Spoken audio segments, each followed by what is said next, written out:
Salut Lily! Qu'est-ce que tu fais? Figure-toi que j'ai trouvé une belle égalité avec une illustration et j'essaye de comprendre.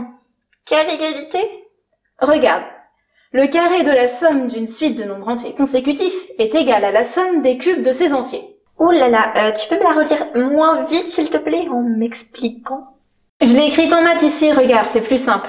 1 plus 2 plus 3 plus 4 plus n au carré est égal à 1 au cube plus 2 au cube plus 3 au cube plus 4 au cube plus n au cube. Ah, c'est une belle égalité. Et ça marche? C'est justement ce que j'essaye de vérifier. Et en dessous, là, c'est les cas particuliers? Oui, c'est ce que j'essaye de vérifier avec mes plaques. Bon, je te passe le cas du 1 au carré est égal à 1 au cube. Passons au deuxième. Tu vois, je prends les deux carrés suivants et les baguettes qui vont avec, et je les dispose ainsi. Après, il faut calculer le volume. On ne peut pas calculer le volume sans connaître les dimensions des baguettes. Pour simplifier, nous allons considérer que le cube rouge a un côté de longueur 1. Et donc, les baguettes mesurent 2 sur 1, le pavé 2 sur 2, tout ayant une hauteur de 1. La plaque mesure donc 3 sur 3 avec une hauteur de 1. Le volume est donc 3 fois 3 fois 1, soit 9 ou 3 au carré. C'est la partie de gauche de mon égalité. La multiplication par 1 n'est pas écrite car elle ne change rien au calcul.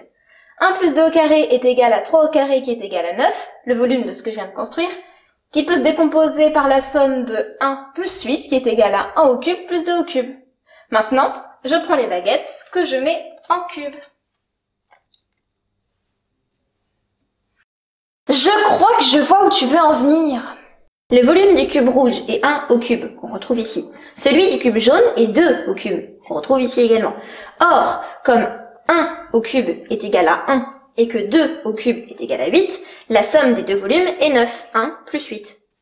Et c'est la même chose qu'avant, ce qui est d'ailleurs logique, puisque les cubes sont formés avec les mêmes morceaux que la plaquette de départ.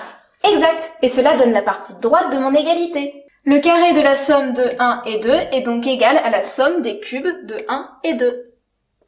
J'imagine que tu vas continuer pour le troisième cas particulier. Tu as tout compris. Je complète avec mes baguettes vertes pour obtenir un carré de 6 de côté.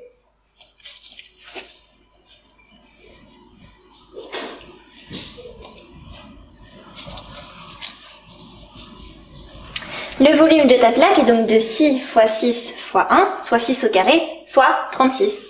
Exact. 1 plus 2 plus 3, le tout au carré, on retrouve bien la partie de gauche de mon troisième cas particulier. Je devine que tu vas construire de nouveaux cubes avec tes baguettes. Oui, oui.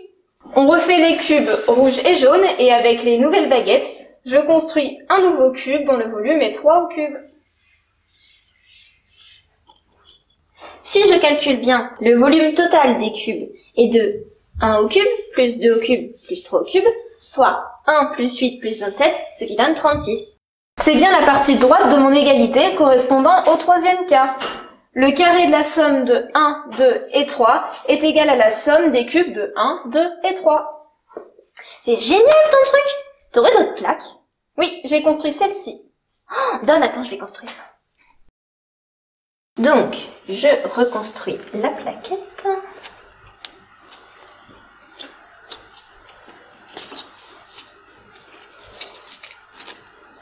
Et j'ajoute les plaques bleues pour faire une plaquette de 10 de côté. Ce qui me donne donc une plaquette de 1 x 10 x 10, soit 10 au carré, soit 100. Ensuite, je reconstruis les cubes.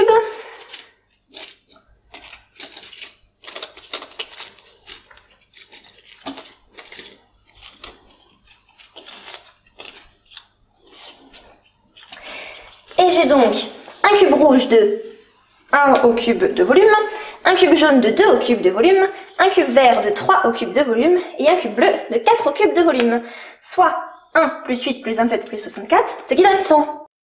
Tu vois, cela donne encore ce que j'ai écrit au tableau. Le carré de la somme de 1, 2, 3 et 4 est égal à la somme des cubes de 1, 2, 3 et 4. Et j'imagine que tu peux continuer comme ça longtemps. Bien sûr, il suffit de construire des plaques. J'ai lu dans le dictionnaire amoureux des mathématiques de Michael Launay et André Deledic que c'est le mathématicien Al-Kharadji qui a démontré cette égalité de cette manière. Je me répète, mais c'est vraiment génial ton truc! Une belle façon d'illustrer les maths. Si tu veux, je pourrais t'en montrer d'autres une prochaine fois.